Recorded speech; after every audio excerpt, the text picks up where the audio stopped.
Hey guys, it's Mathel here once again, and before I get started, I just wanted to mention that yes, this is a new place. Hopefully from now on I will be streaming only from this place. It is an apartment I've just started to rent, and I will be alone, meaning I will probably be able to put out more content more freely and enjoy myself more in the games I'm playing.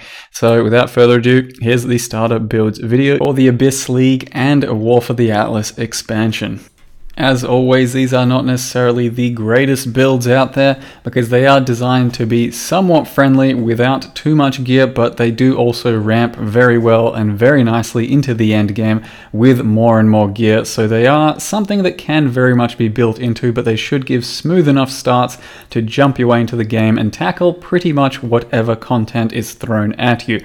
These are builds that I have played in the past few months on Harbinger League, and then a few provisional ones based off of the new skill reworks and the new skill gems coming our way. They are and should be very reliable builds, and that's why you see some things feature in starter builds over and over again, like Trickster, Scorching Ray, like Gladiators and Slayers with generic melee attacks, because they are pretty much always a staple to the game and a nice strong start to the league, and in this case, new expansion. So the first character I'd like to start with is the Gladiator Reave and Blade Flurry character I just then played and sort of perfected on the Mayhem League, getting to level 94 on the softcore version. This league did have an extreme amount of extra monsters, strongboxes, breach, all that sort of stuff, and Reave actually performed really well. And that is only good news because Reave is getting a pretty decent area buff in this coming patch and expansion,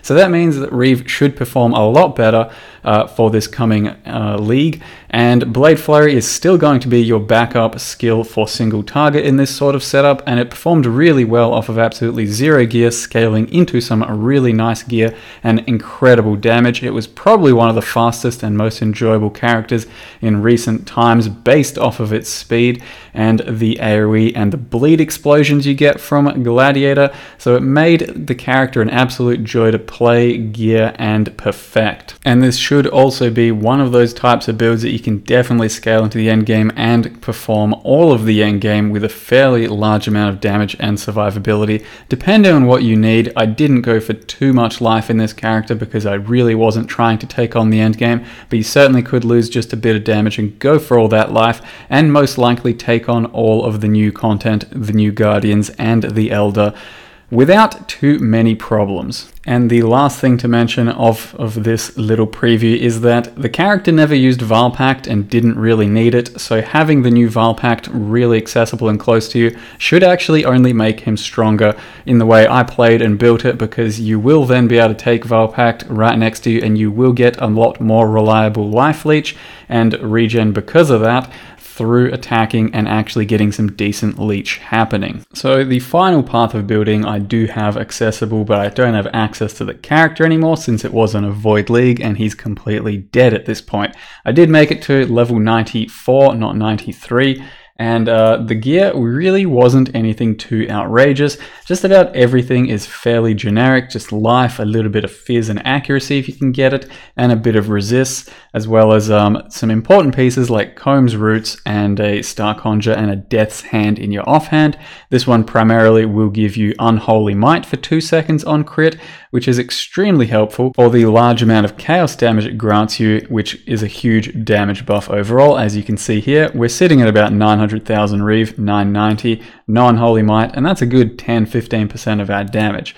So the offhand there is very important. We attack with a main hand sword, and the offhand scepter does not attack at all because you cannot Reave with your offhand. So you are dual wielding, you're attacking with your sword, you're just using a pure stat stick in the Death's Hand, and the sword we ended up finding was a really nice one for this sort of build. You try and get as much crit and attack speed as possible, as well as fizz. It happened to be on a Corsair. I found this one by myself, but obviously a foil would be a lot better because it can get a lot more crit.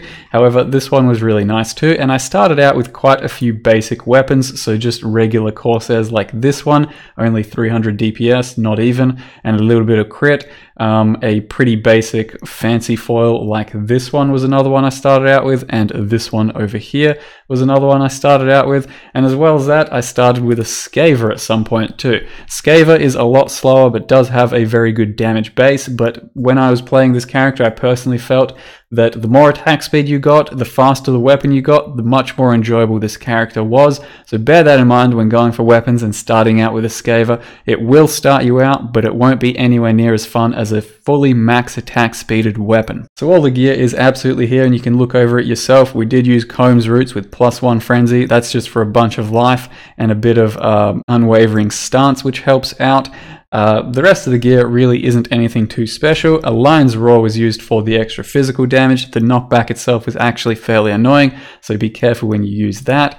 And basically for Gladiator, the reason we go Gladiator largely is because you do get gratuitous violence, which helps you a lot with your clear speed when you cannot one-shot packs.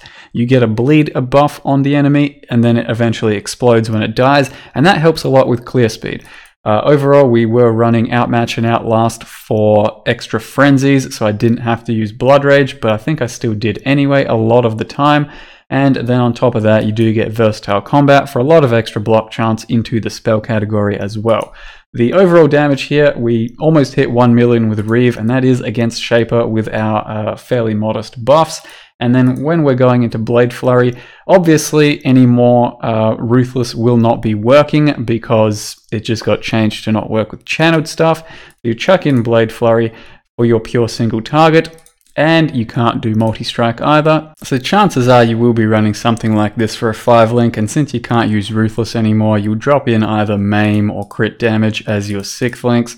That's something you can still figure out yourself, because we do have to get rid of Ruthless and then play around that once the patch actually hits, and that's something you can experiment with once you get there.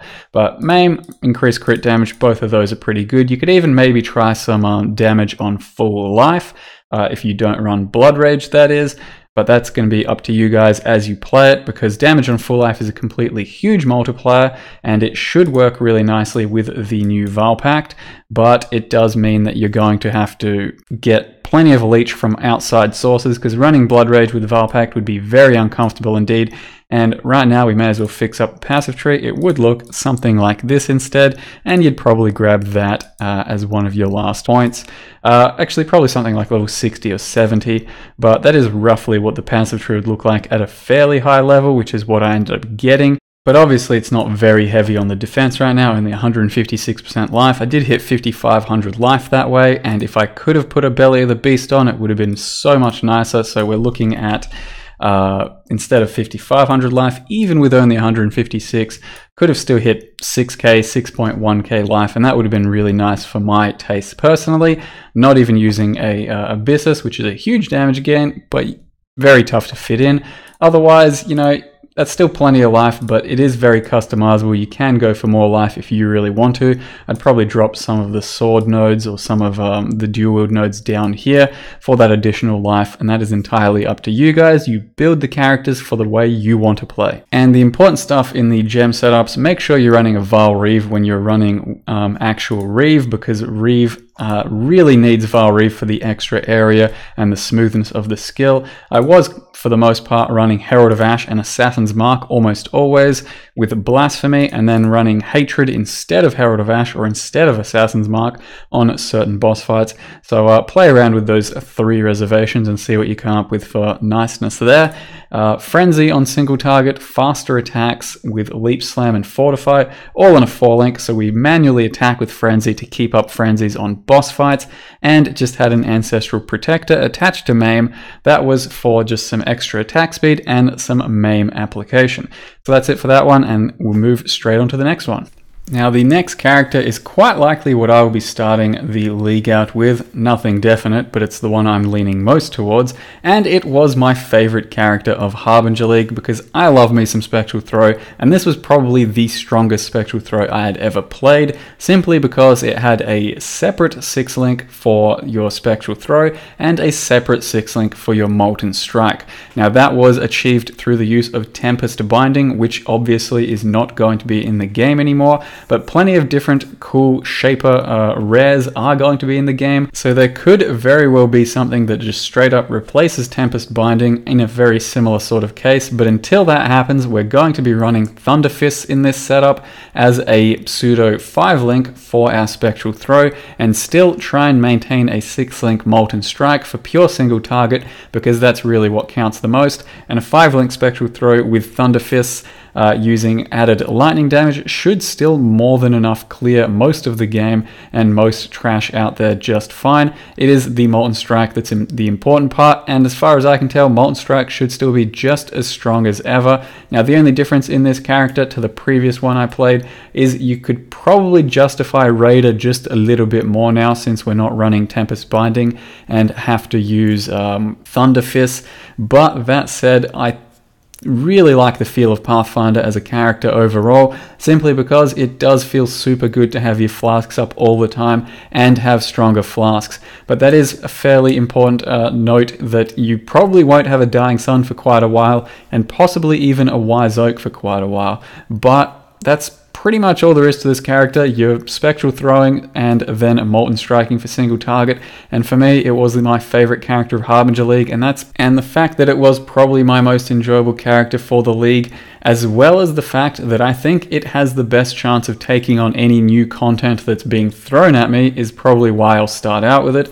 There is going to be a whole bunch of new Guardians and Elder and bunch of new bosses, and I think Molten Strike in a Pathfinder setup such as this one, with ramped enough gear, should be able to take absolutely anything on smoothly, comfortably, and safely. Now, this can be a bit of a complex and expensive character. All the gear you can see in the build thread I have over here, as well as the other characters I have played are Scorching Ray Trickster, Stormburst Inquisitor, which will be more of a Tendrils guy, and a Gladiator Mayhem Reave dude. But for all the gear here, it is right here, and it can get expensive, but on the base level it shouldn't be too bad, and it's kind of going to be more of a framework of a character at this point rather than an exact guide. Now, I say that because the core principles are probably still going to remain, but the gear could very well change, and how we actually build the character could change at this point. We certainly can't have old Vile Pact anymore for instant leech, so instead we need more of a regen based approach, or a slower leech based approach,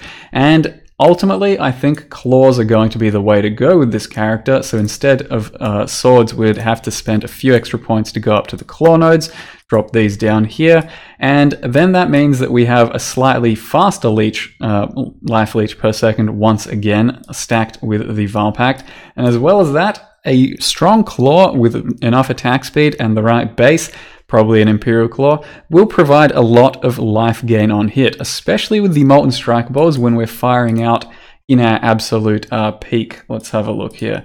9 a second, or 9 projectiles every time we attack, and that's something like, 30, 40, 50, I don't know, math, projectiles a second with 40, 50 life gain on hit. Overall, that does mean that you get a lot of life gain on hit from the claw base that way, and that is a instant sort of life leech mechanic that you won't be able to get from the new Vile Pact anymore, but stack the life gain on hit with the Vile Pact here, and the leech we will have, and the additional leech per second over here, means that you should have a fairly tanky, fairly durable character, one that should be able to survive some of those big hits and sustain a lot of the little hits coming from everywhere. So claws are ultimately what I'm going to aim towards if I can get decent enough ones, but swords could still very well be a possibility, going swords and using the current passive tree like this with the leech.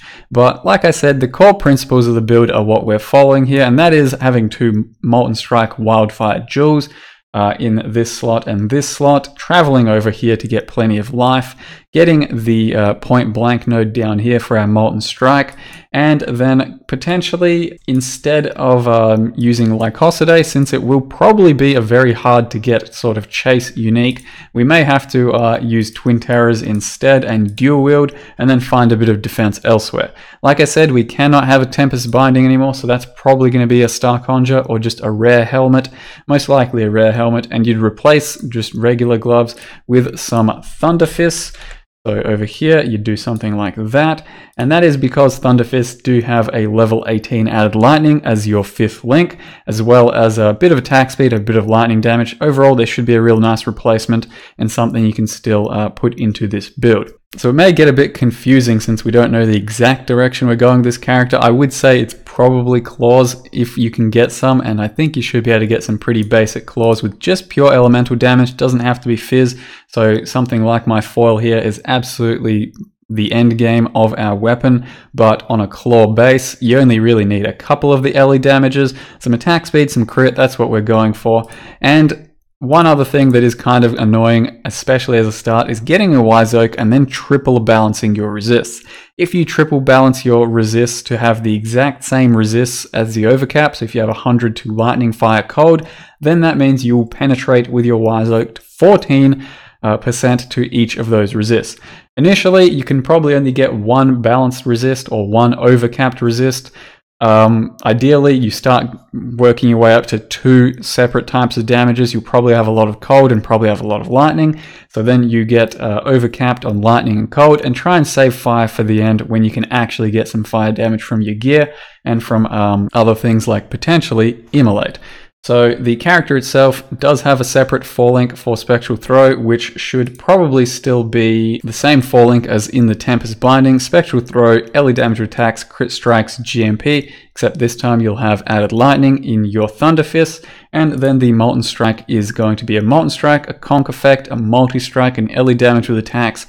Potentially still a damage on full life, and maybe not an Immolate anymore, maybe an added cold damage. In the end, you can see which links I actually chose on the character over here, and that is Conk Effect, Crit Strikes, LE damage with attacks, Multi-Strike, Molten Strike, and cold damage support. And the other important gear for the character, basically just life boots. They don't really need movement speed because you will quite likely be whirling blading or shield charging around. If you're shield charging primarily, then the movement speed does help a lot. The gear, you're trying to get elemental damage to attacks as well as flat elemental damage wherever possible, life and resists otherwise, some crit multi on your neck, and make sure you are trying to get a Wise Oak, triple balancing it, an Atziri Flask, and of course a Diamond Flask. And leveling this character won't necessarily be the easiest thing in the world. You will just try and pick up as much weapons as you can, or as many weapons as you can. Try and get elemental damage, even physical damage. It doesn't really matter. You're just going generic projectile damage for as long as you can. Probably starting around here, then going down here, and then moving down here to get more projectile damage. So you try and keep it fairly generic to begin with. Get the LE damage down here, the LE over here, and then start focusing on some crit. And as you start picking up a weapon spec, you might be able to take into some sword nodes or the claw nodes, depending on what type of weapon you can get and what's available to you.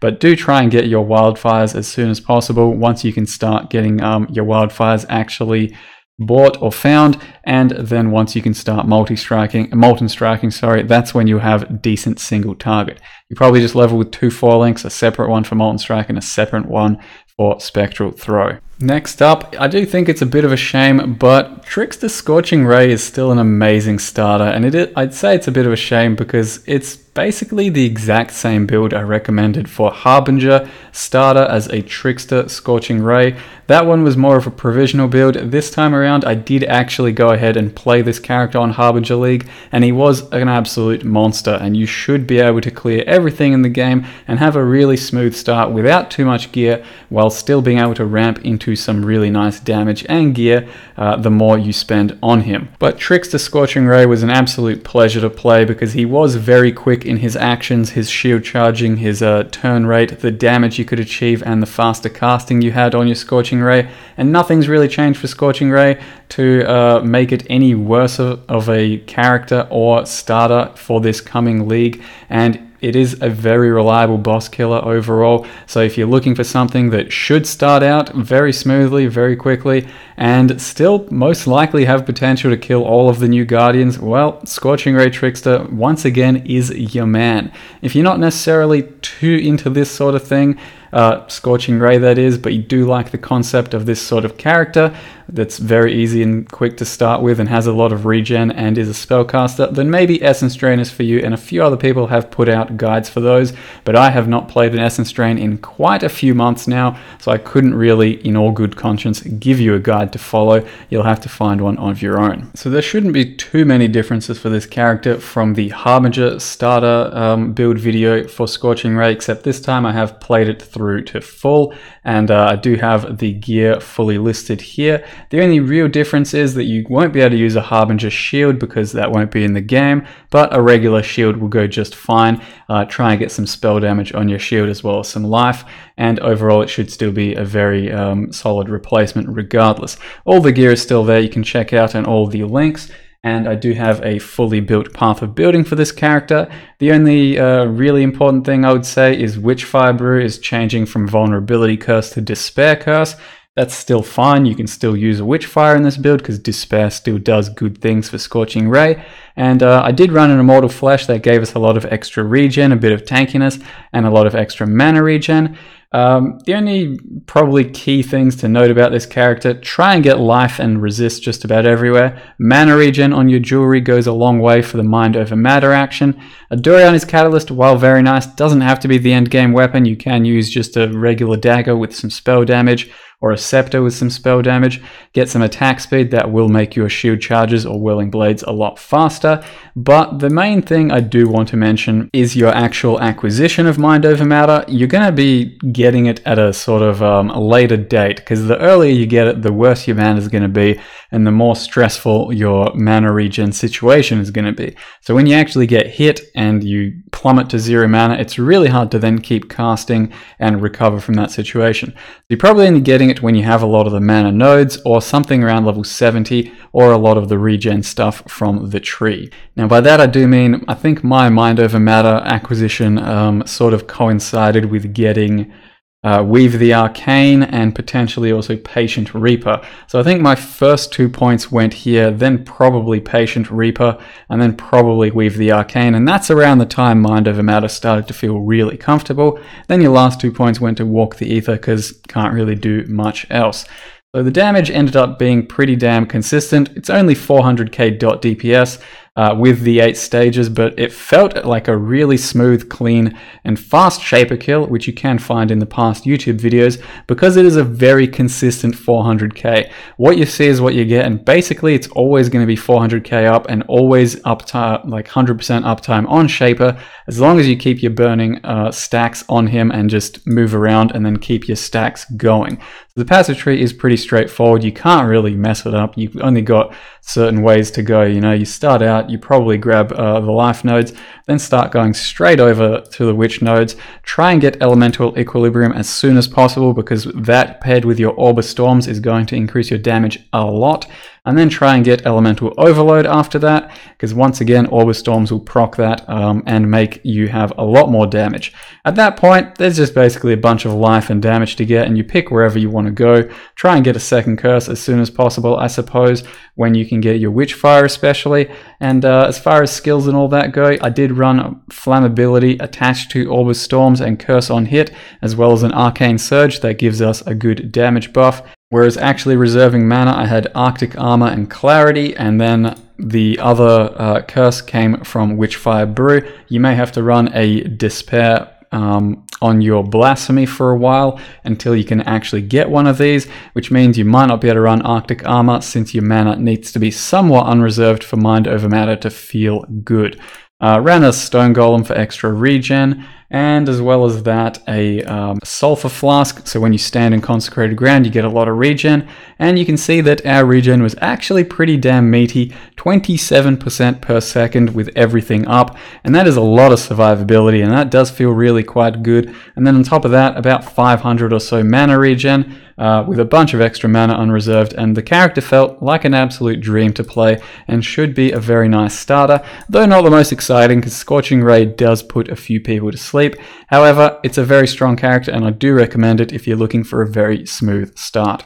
Now those three builds are very solid and they're ones I've played and loved myself. However, this next one is somewhat provisional because this will be the new Tendrils rework. Now it does look really cool and I'd love to be able to play it, but I'm not at all sure about its full endgame viability because I figure it's going to perform somewhat similar to how Stormburst did as the starter that I used for Harbinger League, and the endgame viability is not that great, and I really do want to be able to go straight into the new Guardians and the new Elder. But from what I could tell, it should play out very similarly to Stormburst, at least the playstyle of the character, in that you have a channeled skill. You will probably run some cast while channeling shenanigans, although instead of Ball Lightning, I reckon we'd probably run Arc this time around, or maybe even Shock Nova, and I think it should clear very well. I think it should be a very fun character and should at least get to the tier 15s and all of that fairly smoothly. I'm just not too sold on how it's going to tackle endgame yet,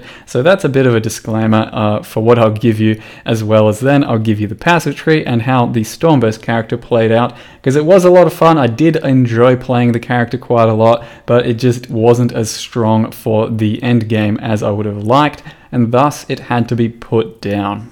So for this one, you can go to my original Stormburst Inquisitor, absolute first character of the Harbinger League starter. He had pretty terrible gear overall. It really wasn't anything special. We did run Call of the Brotherhood to cut some of our lightning into cold so we can get plenty of shatters happening.